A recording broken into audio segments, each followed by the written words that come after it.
Hi everyone, I'm Mackayla. Welcome to the Soundtrack of Our Lives podcast. We're going to jump right in with the two hardest questions of all. Who are you and what have you been up to recently? Well, my name is Christopher Kaufman. I am an author and composer, and I present concerts. I do illustrative art for my work, and I perform in all kinds of different ways. I started as an author writing fantasy stories when I was young, like 9 years old or so, and then I was living in New Orleans, and I went to the New Orleans Center for Creative Arts during high school, and there's all these great teachers and musicians everywhere, and I got into music and really fell in love with composing and the music of people like Igor Stravinsky and others.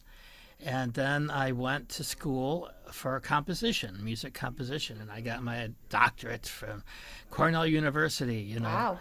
and all that kind of stuff. But my stories never left me. I don't know about you, but I'm the type of person who I put myself to sleep at night with imaginative scenarios of various kinds. I have many books I haven't written yet that are in there.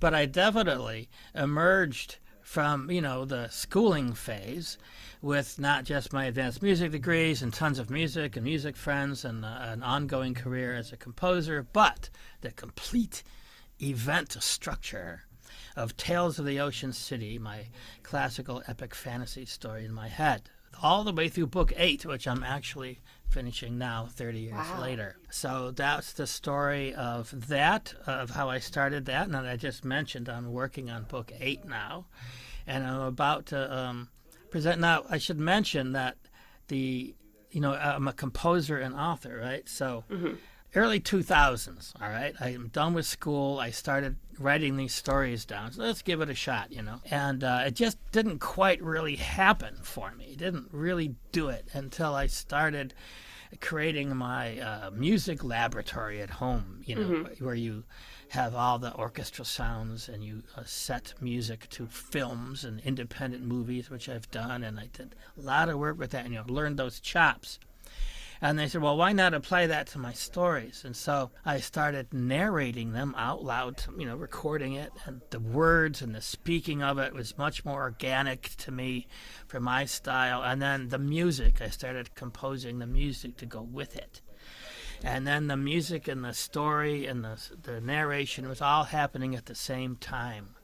And the whole first 2 books, like 2 hours of music and sound and story emerged then, and of course then it really happened, and that was me finding my voice doing this as a storyteller. Wow, that's a lot to unpack. It is. So, when you were writing the stories initially, did you also kind of have that soundtrack playing in your head as you were working on it? Or was it something that came later? Oh no, you mean like when I was thinking about it in the earlier years? Yeah. No, that was all just imagining this story and the imaginative fantasy of it and all like that. The characters and the adventures and the events and the whole structure of it, long term. So yeah, I wasn't like hearing music in my head. I was composing all day, in music conservatory. So that was taken care of that way. It was afterwards. Yeah, in those years also, I didn't have a home laboratory. It was all piano and live instruments and friends and orchestras and stuff like that. So the whole having what you can produce in your studio aspect of it, that emerged later after school was over. So the answer is no. Because that would be interesting if it all kind of happened at once, and then you remembered exactly what you pictured. Well, it did with the story, and once I got it going, the music and the story happened simultaneously. In fact, sometimes I thought of it in those days as the text accompanying the music. Ooh. And I thought, I conceived of it, I even called them episodes, in episodic form. In fact, that's what I'm doing now. You asked, what am I doing now? Very soon, I'm preparing to launch the whole thing as a podcast. Oh, wow. And each podcast will begin with a 10-minute episode from this story, Tales of the Ocean City, going through it. And then the second half of the podcast will be free-form interviews and poetic readings with music and all kinds of creative stuff, interviews, etc. And so I'm launching that soon, but then the story will be communicated the way it was originally intended. Mm-hmm. Now, I have the books, and I came up with an illustrative style so that the books are really beautiful, and they have illustrated pages, full color on every page, and all this kind of thing. So I developed all that, but the full immersive experience is from hearing it and seeing it at the same time. Yeah. And so that's why I did all this film work. I work with Final Cut Pro and all this. So the newest version of the books is what I call video books.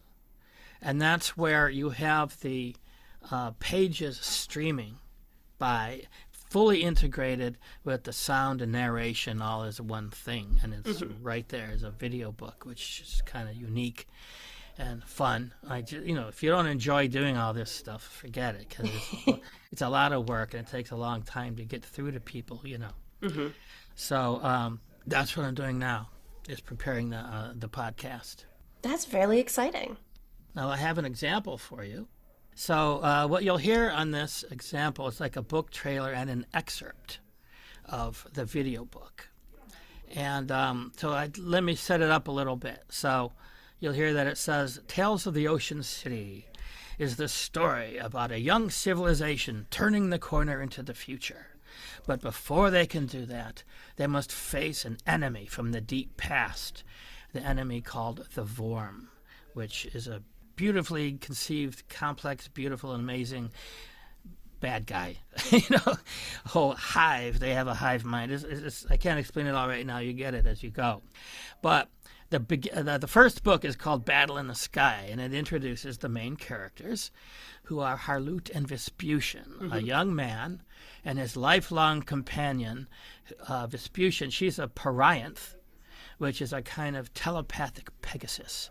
And they're bonded very closely, and they speak mind to mind to each other, which, as you read, you'll see that it's kind of what they call deep third person, where I'm describing, but then you hear them talking to each other mind to mind, or talking in their own mind, diving into that depth all the time, which is a really fun way to do it.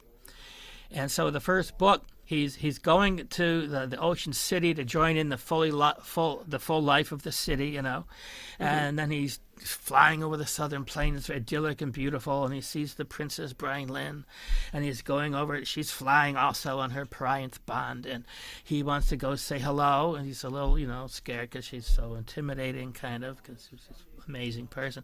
So he goes over to say hello, and just then they're attacked by these wild Vorm warriors who are have organic spikes and horns sprouting from them, and they're riding prey, and they attack, and they have this psychic kind of scream they do that numbs them, and all kinds of fun stuff. So she's fighting, and so what you're going to hear in this excerpt, this small excerpt you hear, is actually episode 3, because as I said, that the numbing shriek the Vorm give out have Harloot kind of out, knocked out a little ways. And Vespucian has flown into a cloud and waiting for him to wake up while the princess is engaged in battle with these monsters. And this is where he wakes up and joins the fray. Go ahead and play it now. Tales of the Ocean City is the epic tale about a young civilization turning the corner into the future. But first they must face a terrible enemy from the deep past. The main characters are a young man named Harloot and his lifelong companion Vespucian, who is a Parianth, a kind of telepathic Pegasus. Book 1, Battle in the Sky.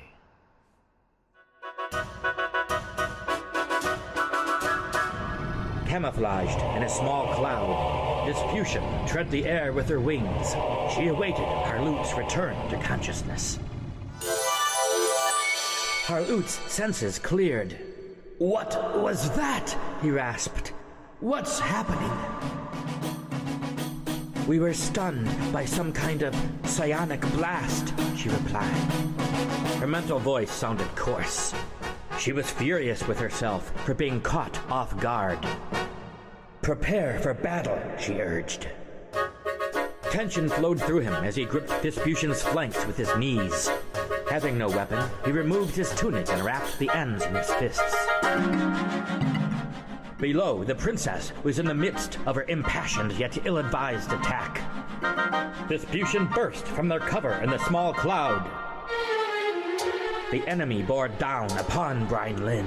The foremost warrior uncoiled its obscene form and aimed a bristling spike for Jigla's exposed chest.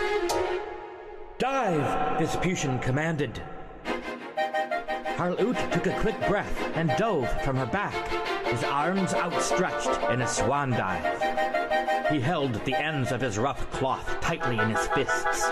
Wind whistled sharply in his ears, and turbulence buffeted him as he held his body rigid to control his dive. The spiky savage form rapidly neared. He braced himself as his tunic caught the lancer about the neck, unhorsed it, and sent it spinning to the plain below.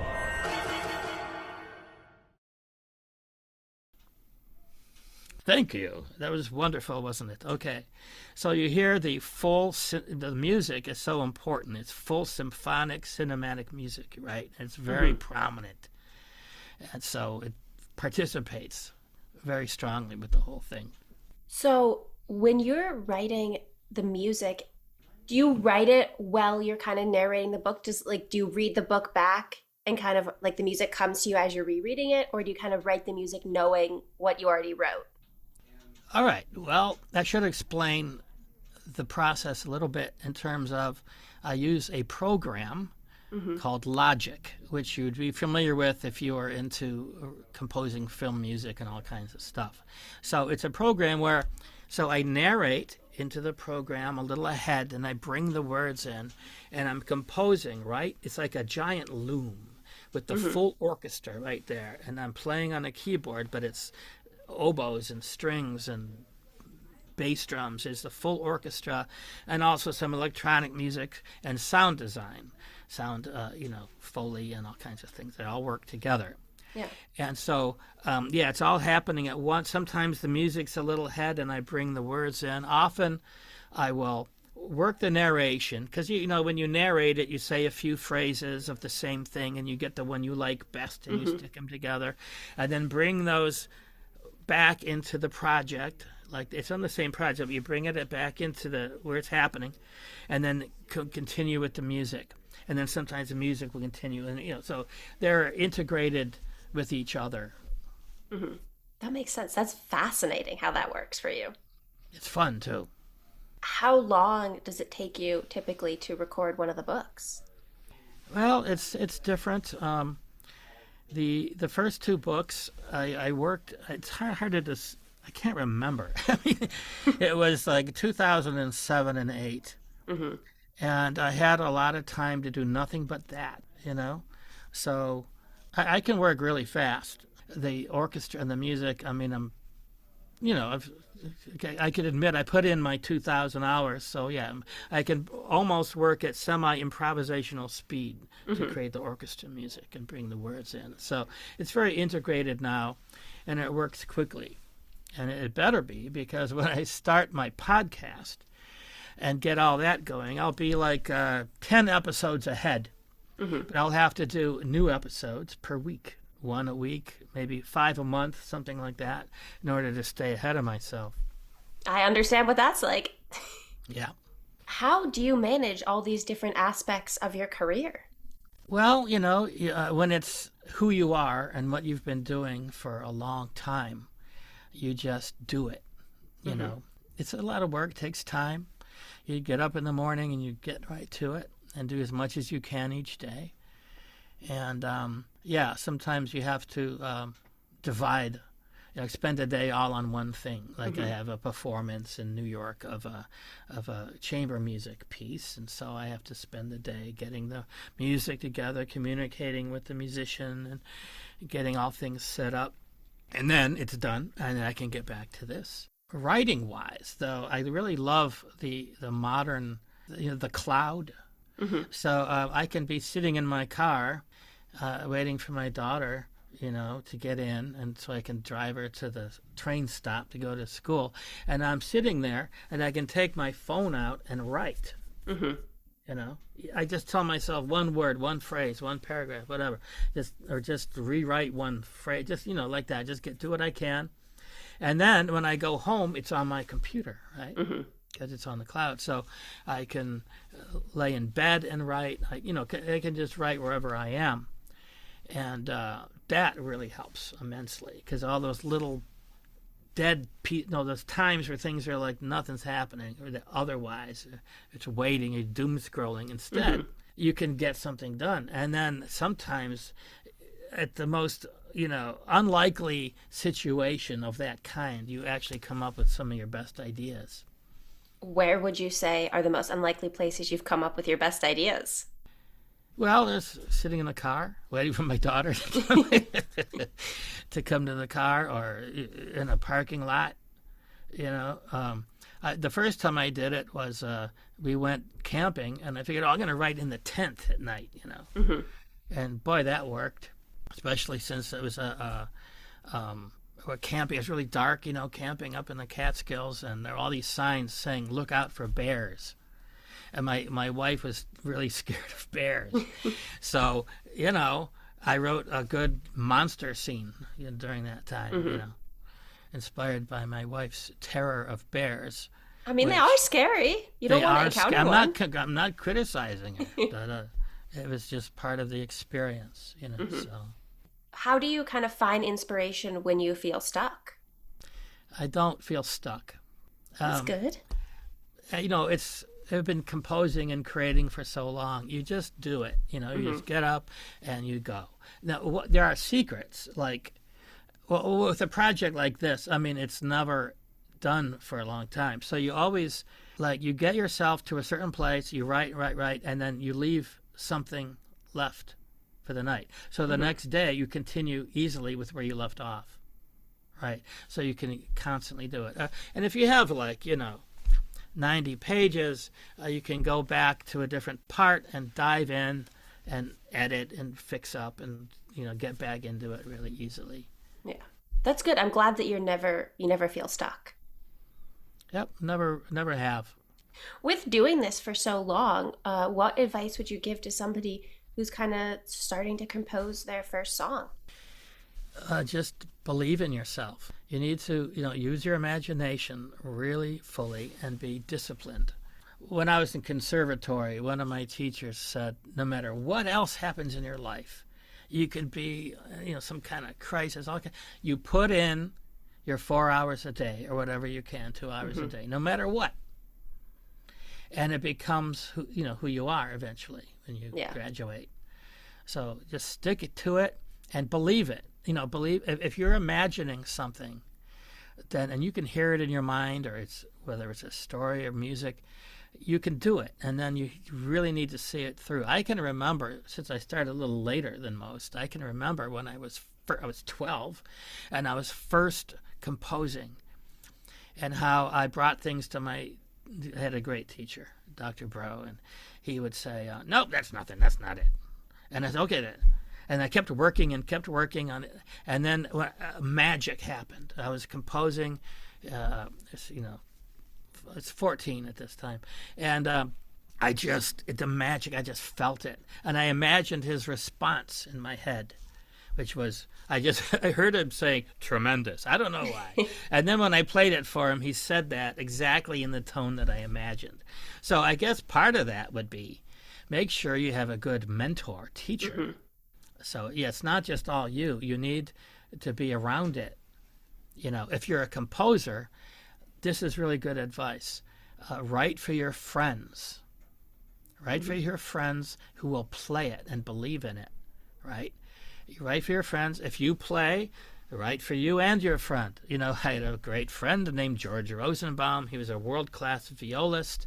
We formed the Rosenbaum-Kaufman duo, and I wrote him like 5 pieces, and we played all over the place. In fact, one of those pieces is being performed in New York City this month, you know, so just keep at it. That is some good advice. I feel like as soon as you find the right mentor, it can really help things fall into place. It really can. I mean, that's how music is. Like, let's say you're an oboe player and you're in high school and you want to go study. What oboe players do, and musicians, is they don't think about, okay, I'm going to go to the Pittsburgh music school. You think, I'm going to study with that oboist who plays in the Pittsburgh Symphony who teaches at that school. Right. So you pick the person you want to study with, right, first, almost like an apprenticeship, and then you go there. And you can do that in all kinds of different ways. It doesn't even have to be in person. If you have a writer you really admire, just dive into that writer's writing and write your story in response to it, you know, and go from there. But you can't stop, and it takes years. You have to really, really, it has to be this feeling like this is what you have to do. This is what you do. There isn't a choice. I mean, and then that'll see you through all those valleys and whatever happens that make you question what you're doing or something.